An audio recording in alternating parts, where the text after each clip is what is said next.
Book 2, Chapter 18 of A Tale of Two Cities by Charles Dickens. 9 days. The marriage day was shining brightly, and they were ready outside the closed door of the doctor's room, where he was speaking with Charles Darnay. They were ready to go to church. The beautiful bride, Mr. Lorry and Miss Pross, to whom the event, through a gradual process of reconcilement to the inevitable, would have been one of absolute bliss, but for the yet lingering consideration that her brother Solomon should have been the bridegroom. "And so," said Mr. Lorry, who could not sufficiently admire the bride, and who had been moving round her to take in every point of her quiet, pretty dress, "and so it was for this, my sweet Lucy, that I brought you across the channel, such a baby. Lord bless me, how little I thought what I was doing. How lightly I valued the obligation I was conferring on my friend, Mr. Charles." "You didn't mean it," remarked the matter-of-fact Miss Pross, "and therefore how could you know it?" "Nonsense." "Really? Well, but don't cry," said the gentle Mr. Lorry. "I am not crying," said Miss Pross. "You are." "I, my Pross?" By this time Mr. Lorry dared to be pleasant with her on occasion. "You were, just now. I saw you do it, and I don't wonder at it. Such a present of plate as you have made 'em is enough to bring tears into anybody's eyes. There's not a fork or a spoon in the collection," said Miss Pross, "that I didn't cry over last night after the box came, till I couldn't see it." "I am highly gratified," said Mr. Lorry, "though upon my honor I had no intention of rendering those trifling articles of remembrance invisible to any one. Dear me, this is an occasion that makes a man speculate on all he has lost. Dear, dear, dear.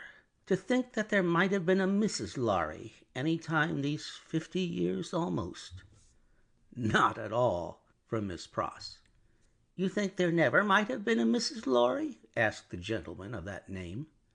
"Pooh," rejoined Miss Pross, "you were a bachelor in your cradle."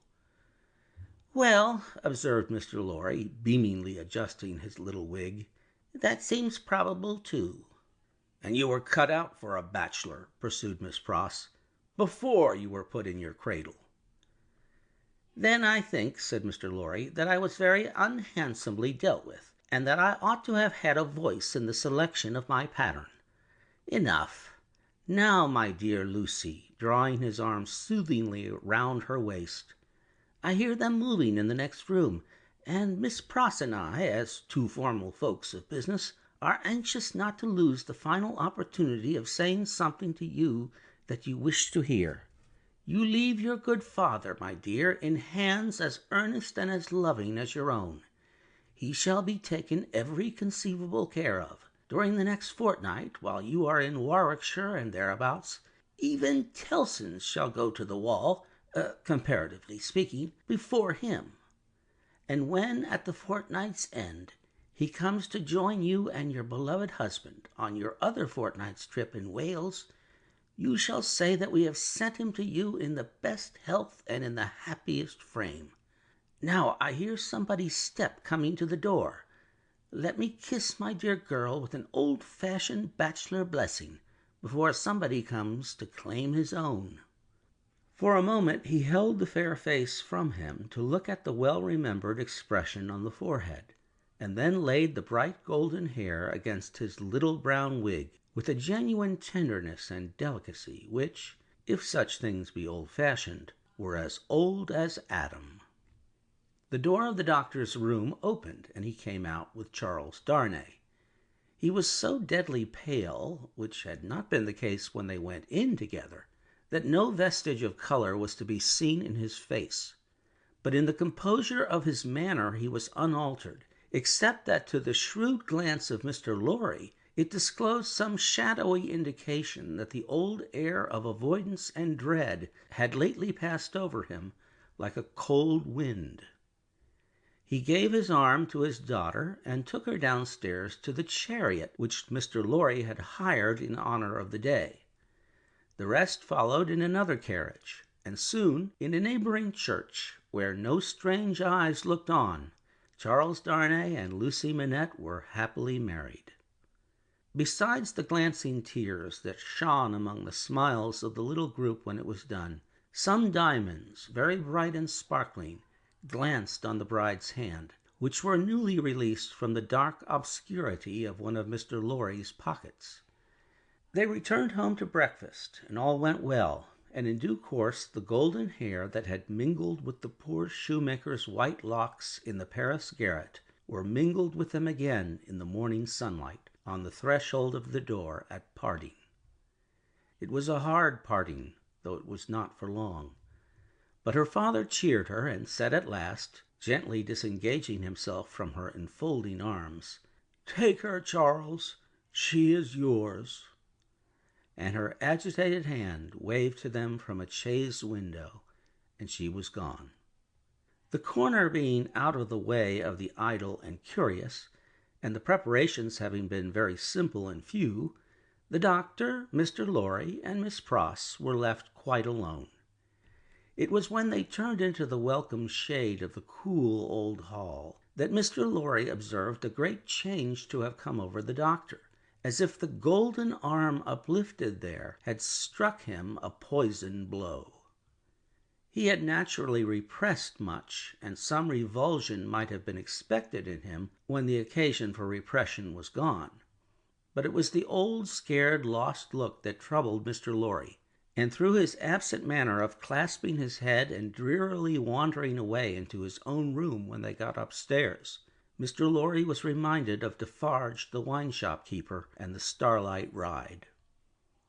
"I think," he whispered to Miss Pross, after anxious consideration, "I think we had best not speak to him just now, or at all disturb him. I must look in at Tellson's, so I will go there at once and come back presently. Then we will take him a ride into the country and dine there, and all will be well." It was easier for Mr. Lorry to look in at Tellson's than to look out of Tellson's. He was detained 2 hours. When he came back, he ascended the old staircase alone, having asked no question of the servant. Going thus into the doctor's rooms, he was stopped by a low sound of knocking. "Good God!" he said with a start. "What's that?" Miss Pross, with a terrified face, was at his ear. "Oh me! Oh me! All is lost!" cried she, wringing her hands. "What is to be told to Ladybird? He doesn't know me, and is making shoes." Mr. Lorry said what he could to calm her, and went himself into the doctor's room. The bench was turned towards the light, as it had been when he had seen the shoemaker at the work before, and his head was bent down, and he was very busy. "Dr. Manette, my dear friend, Dr. Manette." The doctor looked at him for a moment, half inquiringly, half as if he were angry at being spoken to, and bent over his work again. He had laid aside his coat and waistcoat. His shirt was open at the throat, as it used to be when he did that work, and even the old haggard, faded surface of face had come back to him. He worked hard, impatiently, as if in some sense of having been interrupted. Mr. Lorry glanced at the work in his hand and observed that it was a shoe of the old size and shape. He took up another that was lying by him and asked what it was. "A young lady's walking shoe," he muttered, without looking up. "It ought to have been finished long ago. Let it be." "But, Dr. Manette, look at me." He obeyed in the old mechanically submissive manner, without pausing in his work. "You know me, my dear friend. Think again. This is not your proper occupation. Think, dear friend." Nothing would induce him to speak more. He looked up for an instant at a time, when he was requested to do so, but no persuasion would extract a word from him. He worked and worked and worked in silence, and words fell on him as they would have fallen on an echoless wall or on the air. The only ray of hope that Mr. Lorry could discover was that he sometimes furtively looked up without being asked. In that there seemed a faint expression of curiosity or perplexity, as though he were trying to reconcile some doubts in his mind. Two things at once impressed themselves on Mr. Lorry as important above all others. The first, that this must be kept secret from Lucy. The second, that it must be kept secret from all who knew him. In conjunction with Miss Pross, he took immediate steps towards the latter precaution by giving out that the doctor was not well and required a few days of complete rest. In aid of the kind deception to be practiced on his daughter, Miss Pross was to write, describing his having been called away professionally and referring to an imaginary letter of 2 or 3 hurried lines in his own hand, represented to have been addressed to her by the same post. These measures, advisable to be taken in any case, Mr. Lorry took in the hope of his coming to himself. If that should happen soon, he kept another course in reserve, which was to have a certain opinion that he thought the best on the doctor's case. In the hope of his recovery and of resort to this third course being thereby rendered practicable, Mr. Lorry resolved to watch him attentively, with as little appearance as possible of doing so. He therefore made arrangements to absent himself from Tellson's for the first time in his life, and took his post by the window in the same room. He was not long in discovering that it was worse than useless to speak to him, since, on being pressed, he became worried. He abandoned that attempt on the first day, and resolved merely to keep himself always before him, as a silent protest against the delusion into which he had fallen or was falling.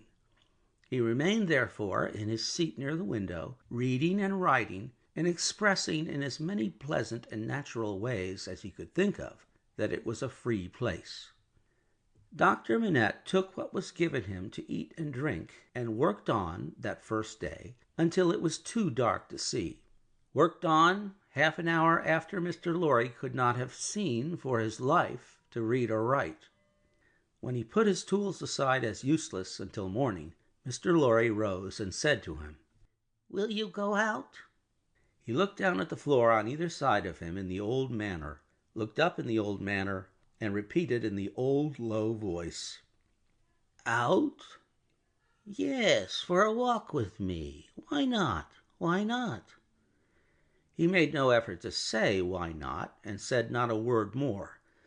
But Mr. Lorry thought he saw, as he leaned forward on his bench in the dusk, with his elbows on his knees and his head in his hands, that he was in some misty way asking himself, why not? The sagacity of the man of business perceived an advantage here, and was determined to hold it. Miss Pross and he divided the night into 2 watches, and observed him at intervals from the adjoining room. He paced up and down for a long time before he lay down, but when he did finally lay himself down, he fell asleep. In the morning he was up betimes, and went straight to his bench and to work. On the second day, Mr. Lorry saluted him cheerfully by his name, and spoke to him on topics that had been of late familiar to them. He returned no reply, but it was evident that he heard what was said, and that he thought about it, however confusedly. This encouraged Mr. Lorry to have Miss Pross in with her work several times during the day.